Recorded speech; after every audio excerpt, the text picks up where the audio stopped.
Sino si Jesus sa ating buhay?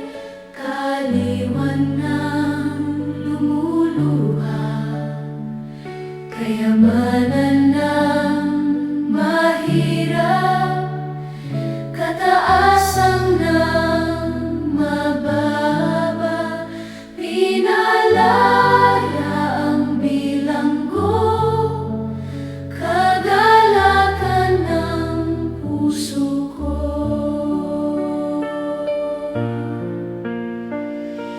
Sino si Jesus sa ating buhay?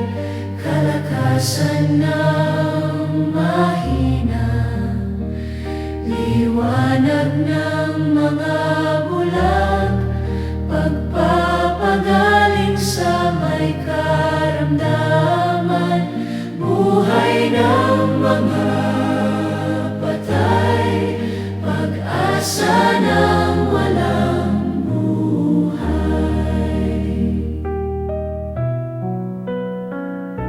Sino si Jesus sa